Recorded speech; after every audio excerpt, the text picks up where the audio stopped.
사랑하는 여러분, 100년이 넘는 시간을 건너와 돌아보니 인생이라는 것은 참으로 묘하고도 깊은 여정이라는 생각이 듭니다. 젊은 시절 우리는 거친 파도를 뚫고 나아가야만 보물이 있는 섬에 닿을 수 있다고 믿었습니다. 그래서 남들보다 조금이라도 더 높이 쌓고 조금이라도 더 많이 움켜쥐기 위해 밤잠을 설치며 스스로를 몰아붙였습니다. 그러나 인생의 해가 기울어 노을이 드리운 언덕에 서서 뒤를 돌아보니 그토록 붙잡으려 애썼던 모래알들은 손가락 사이로 흘러내리고 결국 손에 남은 것은 초라하거나 혹은 고귀한 오직 나라는 영혼 하나뿐이었습니다. 한 세기를 넘게 살며 수많은 사람들의 마지막을 지켜보았습니다. 온 나라가 알 법한 거부도 있었고 평생 권력의 정점에 서 있던 정치인도 있었습니다. 세상의 잣대로 보면 그들은 모든 것을 가진 승리자였지요. 그러나 그들의 60대와 70대 그리고 마지막 순간이 과연 행복했는가 하면 꼭 그렇지만은 않았습니다. 화려한 비단 이불을 덮고도 밤새 불안에 떨며 잠 못 이루는 날들이 얼마나 많았는지 여러분은 상상조차 하기 어려울 것입니다. 60이라는 나이는 인생의 사계절 중 늦가을과도 같습니다. 봄에 씨를 뿌리고 여름에 폭풍을 지나 이제는 알곡을 거두며 다가올 겨울을 준비해야 할 때입니다. 이 시기에 가장 위험한 착각은 곡식 창고만 가득 채우면 겨울이 따뜻할 것이라는 믿음입니다. 물론 경제적 준비는 필요합니다. 그러나 그것은 생존의 조건일 뿐 결코 행복의 조건은 될 수 없습니다. 100년을 살아보니 분명히 말할 수 있는 진리가 하나 있습니다. 예순이 넘어서도 마음이 여전히 소란하고 무언가에 쫓기듯 불안하다면 수십억의 자산은 당신을 보호하는 방패가 아니라 오히려 당신을 가두는 화려한 감옥일 뿐입니다. 반대로 소박한 차 한 잔과 낡은 책 몇 권뿐이라도 마음속에 평안이라는 강이 흐르고 있다면 그 사람은 온 우주를 가진 것과 다름없는 부자입니다. 왜 그럴까요? 젊은 날의 행복은 더함에서 오지만 노년의 행복은 비움 속에서 찾아오는 고요에서 오기 때문입니다. 육체의 기력이 쇠하고 사회적 지위가 사라지는 이 시기에 우리를 지탱해 주는 것은 통장의 잔고가 아니라 내면의 단단함입니다. 마음이 고요해야 몸의 기운도 조화롭고 그래야 만년의 흐름이 맑아집니다. 지금 이 순간 스스로에게 물어보십시오. 당신의 마음은 고요합니까? 아니면 아직도 세상의 소음으로 가득 차 있습니까? 만약 여전히 무언가를 움켜쥐려 애쓰고 있다면 잠시 멈추어 이 이야기에 귀를 기울여 주시기 바랍니다. 지금부터 드리는 말은 단순한 위로가 아닙니다. 남은 생을 비참하지 않고 존엄하게 살아가기 위해 반드시 익혀야 할 영혼의 생존 기술에 관한 이야기입니다. 우리는 인생을 종종 등산에 비유합니다. 젊은 시절 정상을 향해 오를 때는 배낭에 챙겨야 할 것이 참으로 많습니다. 비바람을 대비한 옷도 필요하고 허기를 채울 식량도 넉넉해야 하며 남들보다 뒤처지지 않기 위한 장비도 갖춰야 합니다. 그때는 무거운 배낭이 곧 나의 능력이자 생존 수단이었습니다. 그 무게를 견디는 것이 젊음의 특권이자 성취의 증거였기 때문입니다. 그러나 예순을 넘겼다는 것은 이제 정상을 지나 하산길에 들어섰다는 뜻입니다. 오를 때는 힘으로 버틸 수 있었지만 내려올 때 무거운 짐을 지고 있다면 무릎은 상하고 발목은 꺾이며 자칫 큰 사고로 이어질 수 있습니다. 인생의 이치도 다르지 않습니다. 그럼에도 많은 이들이 예순을 넘기고도 심지어 일흔이 되어서까지 욕심의 배낭을 내려놓기는커녕 돌덩이 같은 재물을 하나라도 더 넣으려 애씁니다. 참으로 위태롭고 안타까운 모습입니다. 제가 목격한 노년의 비극은 대부분 돈이 없어서가 아니라 돈을 모으는 법만 알고 쓰는 법을 몰랐던 관성에서 비롯되었습니다. 우리 세대는 가난을 뼈저리게 겪었기에 결핍에 대한 두려움이 깊이 새겨져 있습니다. 통장 숫자가 늘지 않으면 불안하고 자식에게 물려줄 재산이 부족한 것 같으면 죄책감을 느낍니다. 그러나 냉정하게 돌아보아야 합니다. 지금 더 가지려는 그 욕망이 정말 생존을 위한 것입니까? 아니면 비교에서 오는 불안 때문입니까? 남의 소식에 흔들려 정작 내 영혼이 쉴 자리를 돌보지 못하고 있는 것은 아닌지요? 노년의 소유욕은 밑빠진 항아리에 물을 붓는 것과 같습니다. 젊을 때의 욕망은 성취로 이어질 수 있지만 늙어서의 탐욕은 집착으로 변질되기 쉽습니다. 몸은 쇠해 가는데 진수성찬을 차려놓은들 무슨 기쁨이 있겠습니까? 비싼 침대는 살 수 있어도 깊은 잠은 살 수 없고 최고급 병실에 머물 수는 있어도 꺼져가는 생명을 돈으로 붙잡을 수는 없습니다. 이것이 물질이 가진 한계이자 허무입니다. 제가 아는 한 기업인의 이야기를 들려드리겠습니다. 그는 평생을 바쳐 큰 부를 이루었지만 90에 가까워진 어느 날 눈물을 흘리며 이렇게 말했습니다.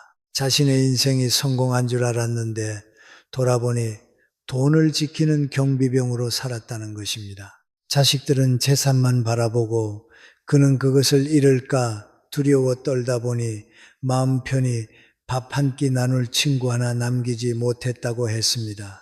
재물이란 흐르는 물과 같아 가두어 두면 썩기 마련입니다.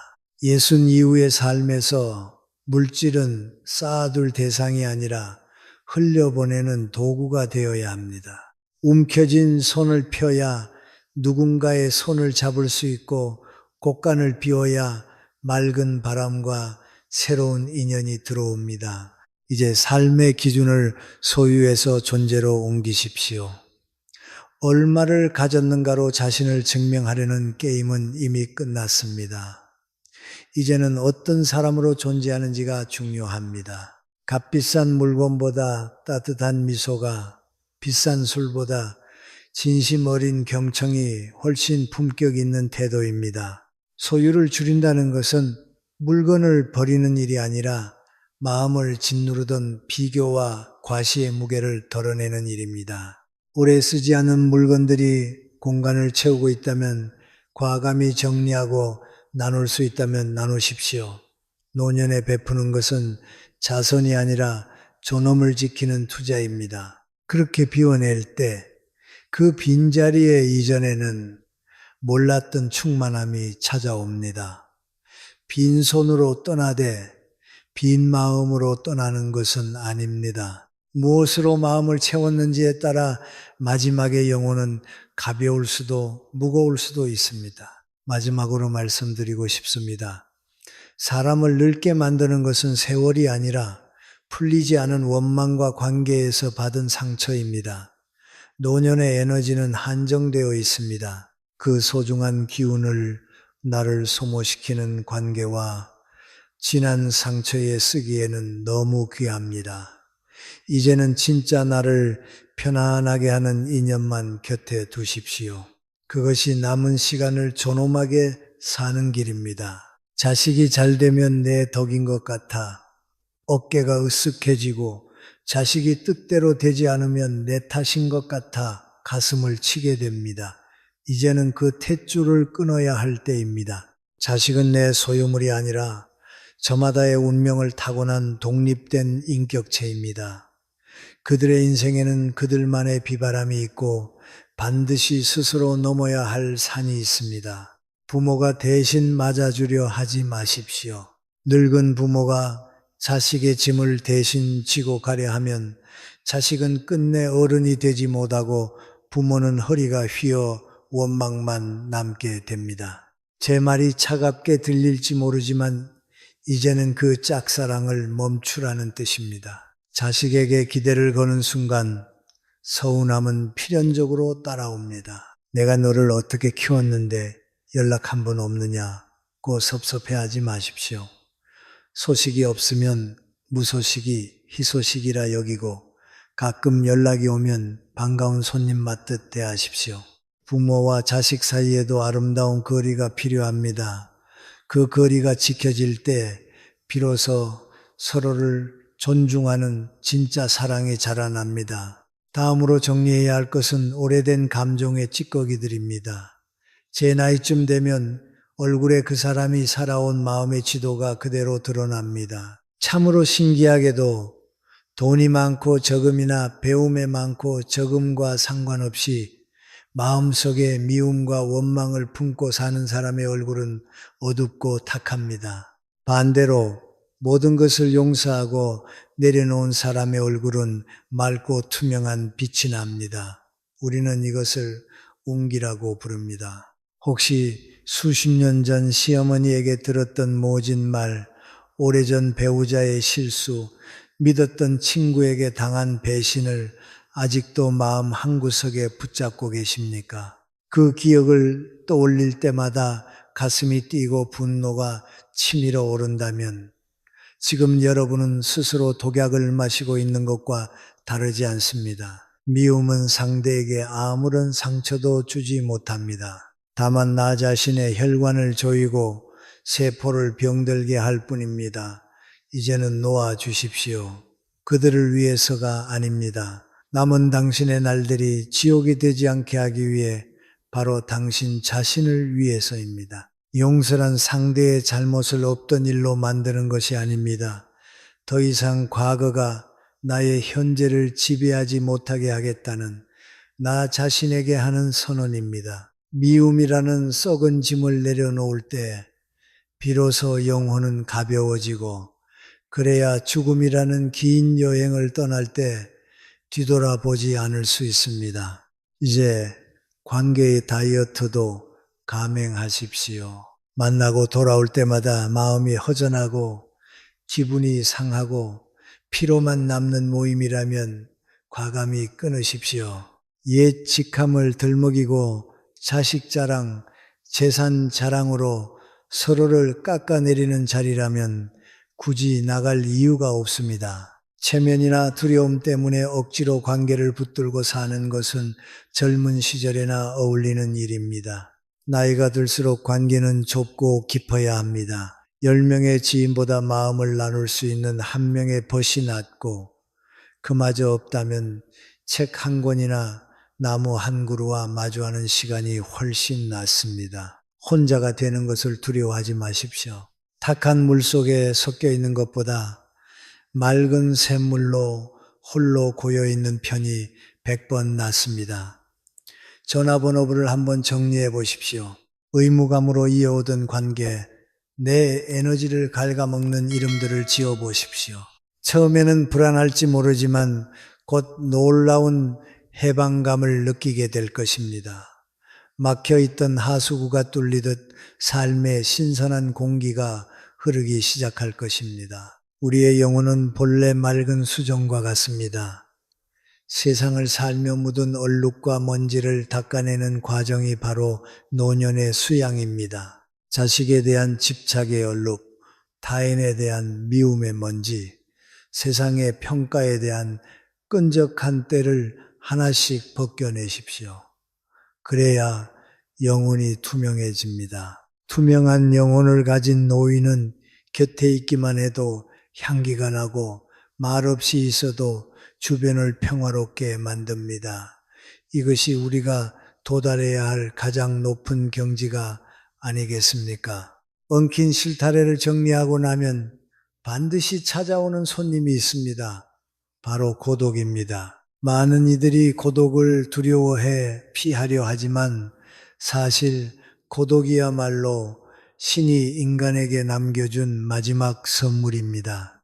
애로움과 고독은 겉보기에는 비슷해 보이지만 그 본질은 전혀 다릅니다. 외로움이 남이 나를 찾지 않아 생기는 결핍이라면 고독은 내가 스스로 선택해 누리는 충만한 시간입니다.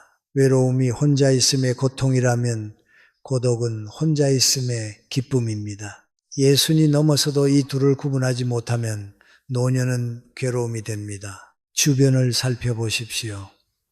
나이 들어 초라해 보이는 사람들의 공통점은 혼자 있지 못한다는 데 있습니다. 아침에 눈을 뜨자마자 정막이 두려워 텔레비전을 켜두고 자식이나 며느리에게 쓸데없는 안부 전화를 걸며 하루를 흘려보냅니다. 사람을 만나도 의미 없는 이야기로 시간을 때웁니다. 그 이유는 단 하나입니다. 내면이 비어있기 때문입니다. 자기 자신과 함께 머무는 법을 배우지 못했기 때문입니다. 빈 마음을 타인의 관심으로 채우려 하니 영혼은 늘 배고프고 허기질 수밖에 없습니다. 사랑하는 여러분, 100년을 살아보니 인간은 철저히 혼자일 때 비로소 성장하더군요. 젊은 시절 우리는 사회적 가면을 쓰고 살아가느라 정작 진짜 나를 만날 시간을 갖지 못했습니다. 이제는 남은 시간만큼은 그 진짜 나와 조용히 마주할 수 있기를 바랍니다. 우리는 부장님이라는 호칭으로, 누구의 엄마, 누구의 아빠라는 이름으로, 또 김여사라는 역할로 살아야 했습니다. 그러나 직함이 내려지고 역할이 사라진 지금이야말로 아무것도 걸치지 않은 진짜 내 영혼과 마주할 수 있는 가장 귀한 기회입니다. 이 소중한 시간을 왜 외롭다며 불평 속에 흘려보내십니까?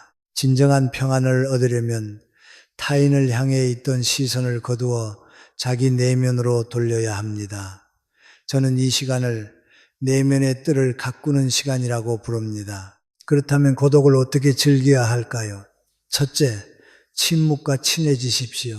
하루의 짧은 시간이라도 좋으니 텔레비전을 끄고 전화기를 멀리 두고 그저 조용히 앉아 있어 보십시오. 처음에는 온갖 잡념이 떠오르고 몸이 쑤셔 견디기 힘들 것입니다. 그러나 흙탕물이 가라앉으려면 시간이 필요하듯 침묵 속에 머물다 보면 어느 순간 마음의 찌꺼기가 가라앉고 투명한 정신이 드러납니다. 그때 비로소 바람이 스치는 소리, 새가 지저귀는 소리, 그리고 마음 깊은 곳에서 울려나오는 진실한 목소리가 들리기 시작합니다. 그 목소리를 듣는 것이 명상이며 기도입니다. 둘째, 공부하는 노인이 되십시오. 여기서 말하는 공부는 시험이나 자격증을 위한 공부가 아닙니다. 평생 모르고 지나쳤던 세상의 이치를 깨닫는 즐거움입니다. 눈이 침침하다고 핑계대지 말고 돋보기를 쓰더라도 하루 몇 쪽씩 책을 읽으십시오. 위대한 사상가들의 생각을 읽다 보면 시간과 공간을 넘어 그들과 대화하는 기쁨을 누리게 됩니다. 몸은 방 안에 있어도 정신은 수천 년의 역사를 넘나들고 우주의 끝까지 여행할 수 있습니다.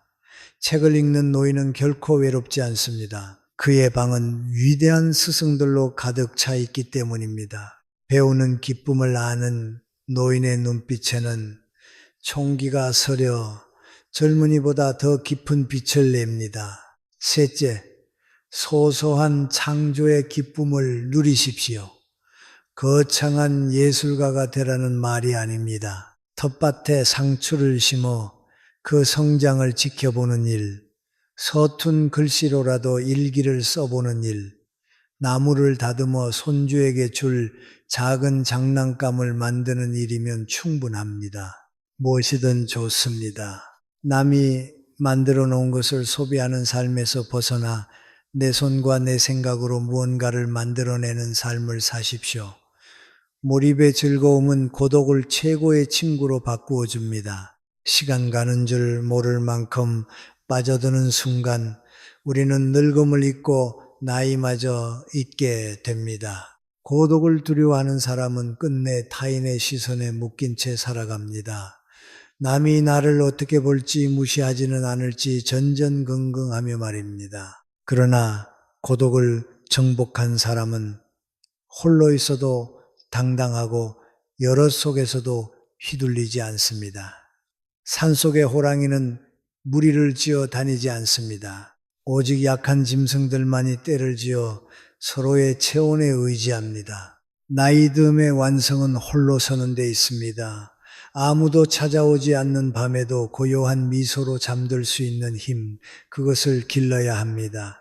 고독은 빈집이 아닙니다. 가구로 가득 차 발 디딜 틈 없던 집을 비워 그 자리에 햇볕과 바람을 들이는 일입니다. 그 텅 빈 충만함 속에서 영혼은 비로소 자유의 날개를 펼칩니다. 이제 고독의 강을 건너 평안에 이른 사람이 갖게 되는 마지막 보석, 품격에 대해 이야기할 차례입니다. 우리가 내려놓음과 관계 정리, 그리고 고독을 이야기해 온 이유는 단 하나입니다. 생의 마지막 페이지를 품격 있게 덮기 위해서입니다. 사람은 누구나 늙습니다. 이것은 거스를 수 없는 자연의 섭리입니다. 그러나 모두가 같은 모습으로 늙어가지는 않습니다. 어떤 이는 시간이 흐를수록 거칠어지지만은 어떤 이는 오래된 와인처럼 깊은 향기를 냅니다. 제가 말하는 노년의 품격은 비싼 옷이나 고급 차에 있지 않습니다. 진짜 품격은 그 사람에게서 풍겨 나오는 기운에 있습니다. 허름한 옷을 입고 있어도 눈빛이 맑고 말씨가 온화하며 행동에 조급함이 없는 사람에게서는 범접하기 어려운 아우라가 느껴집니다. 그것은 돈으로 치장한 겉모습이 아니라 평생을 다듬어온 내면의 평안이 밖으로 배어나온 결과입니다.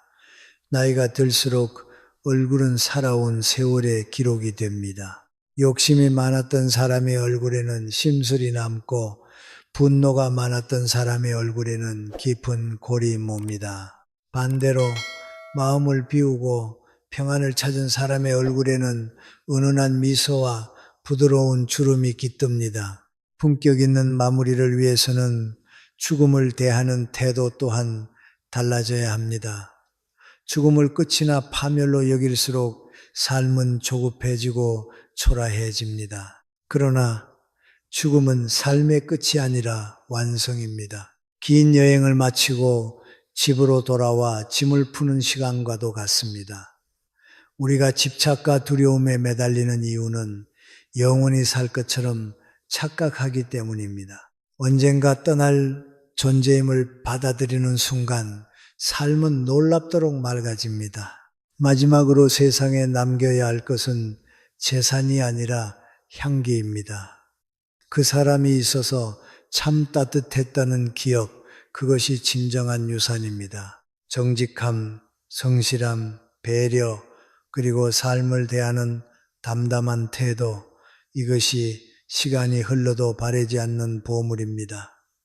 예순 이후의 삶은 덤이 아니라 열매입니다. 그 열매가 탐스럽고 향기롭게 익어가도록 날마다 마음의 거울을 닦으십시오.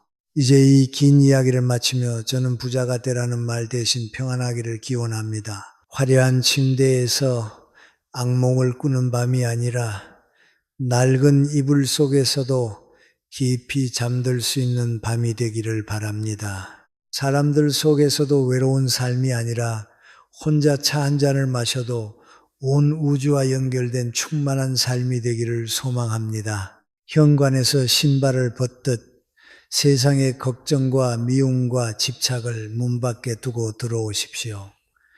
여러분의 영혼은 그 어떤 보석보다 귀합니다. 그 귀한 자리에 불필요한 짐을 쌓아두지 마십시오.